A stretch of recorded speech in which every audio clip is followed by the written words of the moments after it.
Paramahamsa Nityananda, a compelling spiritual force of our millennium, founder of an international socio-spiritual movement, pioneer of a modern Vedic renaissance. Born in the sacred town of Tiruvannamalai, a yogi by birth, fearless spiritual explorer, beacon of divine power, Paramahamsa Nityananda is today an inspiration for millions on the path.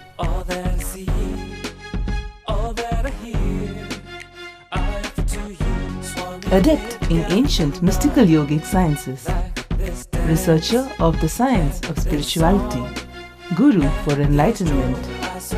Every year, Paramahamsa Nityananda shares with over 1 crore people worldwide the treasures of his wisdom, the joy of his laughter, and the incomparable power of his initiation. Now, Paramahamsa Nityananda speaks on living enlightenment, solutions for blissful living.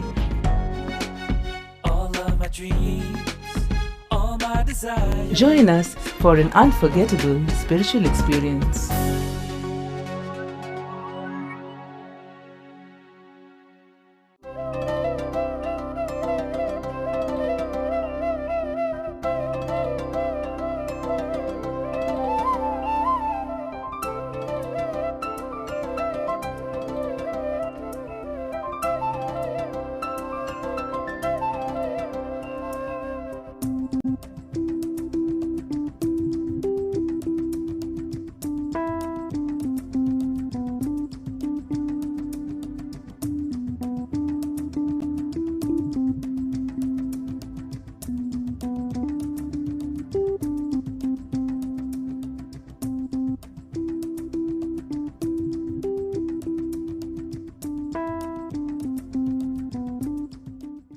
अतच्छेत्वं इमं धर्म्यं संग्रामं न करिष्यसि ततस्वधर्मं कीर्तिं च हित्वा पापम् अवाप्स्यसि.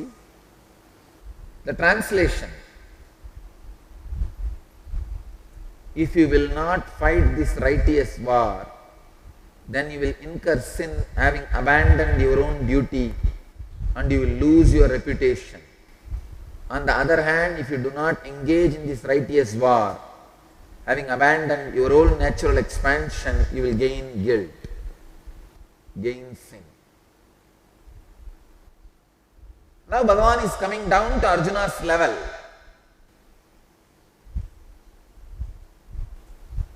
See, Bhagavan is not leaving a single stone unturned. First, he spoke in the highest spectrum of consciousness, then he spoke in the level of biomemory, then in the muscle memory, finally he is coming to the level of engram. Even in the engram level, this war is the right thing for you to do. He comes to the level of engram and says,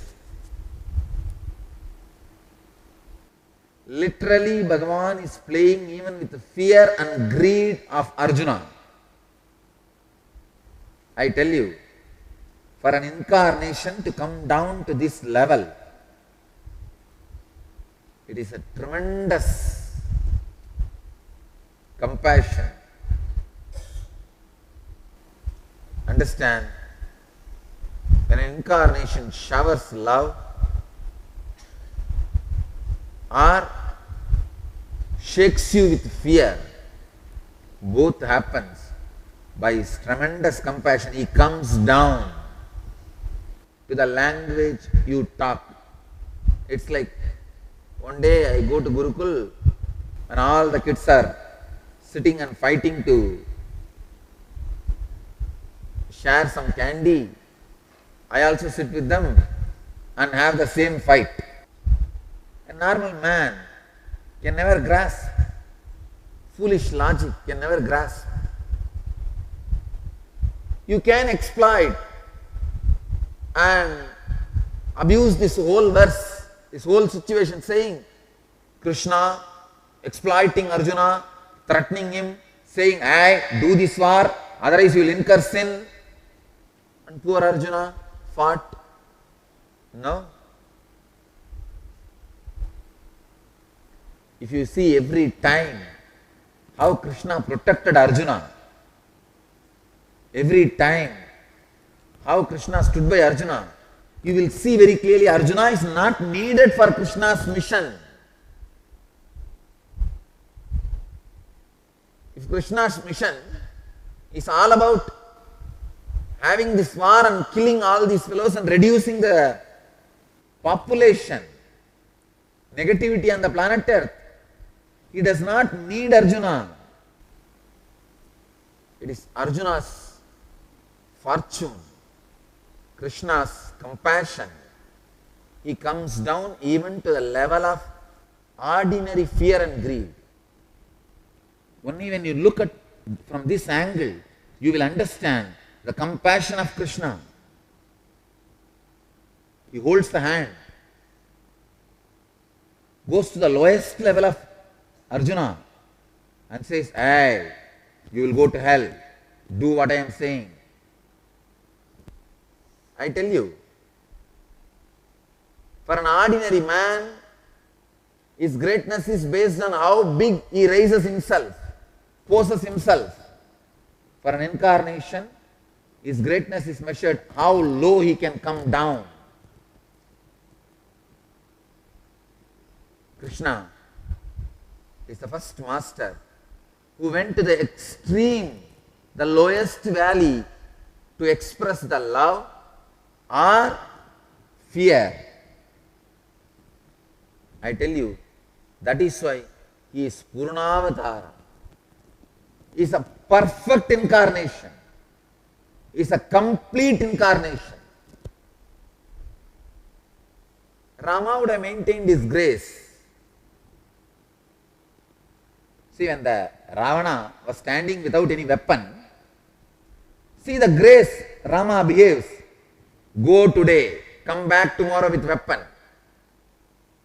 But here, Krishna, that poor Karna is not having any weapon, lifting the chariot wheel which is stuck in the slush,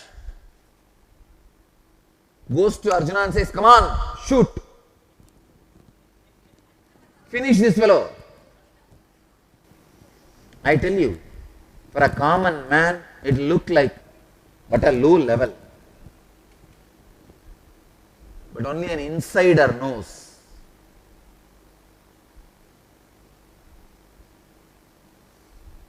Ravana story is different, situation is different, Karna's is different. And not only that, all the punyas of Karna was protecting him at that time. Any arrow Arjuna sends goes and falls on Karna as a garland. Then he goes to the next lowest level. He takes a different form, goes with the makeup of a Brahmin, begging Karna. He is almost lying half dead. He goes and begs, "Oh Karna, I have come to beg. I heard you never refuse anything. Oh my unfortune, you have nothing to give. Sorry, I am going." He is exactly poking at Karna's ego. Karna built his whole personality based on one statement: "I will give at any time anything anybody wants." Karna comes back to life. It is like when a snake is half dead. If you just put the stick on the neck of the snake, it will raise the tail almost to equivalent to his height. Before death, he will jump using his last power and energy. Before going fuse, the bulb will flash. So his ego comes out. How dare you tell that? Ask what do you want, I will give. Then Krishna says, "Now you don't have anything. You have only all the punyas you earned by giving dana. All right, if you can give me that, Karna says, take it, it's yours. He did not have water to give dana. He just removes the arrow, his own hot blood, he pours in the hand of Krishna and gives dana of all the punya he has done. I tell you, the highest, greatest happened on the planet Earth is this scene. Greatest giver and greatest receiver. This receiver is not an ordinary man. He is not receiving for himself. He knows unless Karna comes out of all the good karma, he will not become enlightened. Krishna does not want Karna to be sitting in heaven. He wants Karna to be liberated. That is why when Vyasa describes each person's death, when it comes to Karna, he says Karna moksha. He does not say Karna vada. Neither for Drona, nor for Bhishma, or for Duryodhana. For nobody, Vyasa uses the word moksha. Only for Karna, Vyasa uses the word Karna moksha, the chapter. He calls us Karna moksha. Greatest giver, greatest receiver. Now, when it is established, Krishna is an incarnation. All these are glorified, celebrated, enjoyed.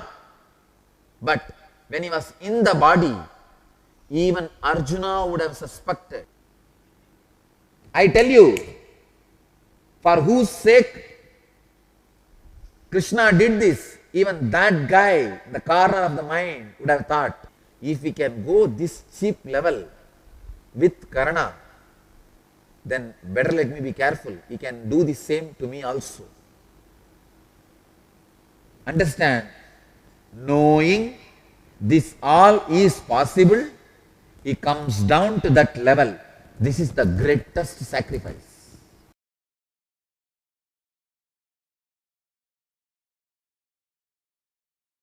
Welcome to Inner Awakening, the most powerful personal transformation retreat you could ever experience. In just 21 days, thousands are already experiencing the shortest route to constantly high energy levels, visible anti-aging, healing of chronic diseases, fulfilling relationships, and higher states of consciousness.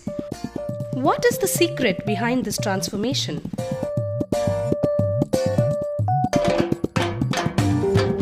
Kundalini means the inner potential energy. Once it is awakened, opens the different doors for the conscious experience in you. I can say which is a master key for all extraordinary spiritual experiences.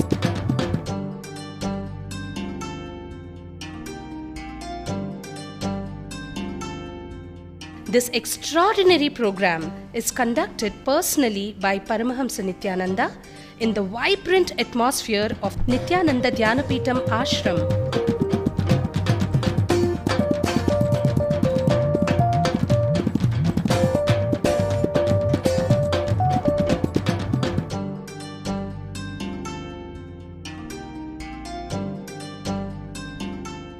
Open yourself to the benefits of Nitya Yoga and practical meditation. Experience physical and mental healing. Discover simple ways to handle life with success. Above all, enjoy individual darshan and blessings from Paramahamsa Nityananda every day.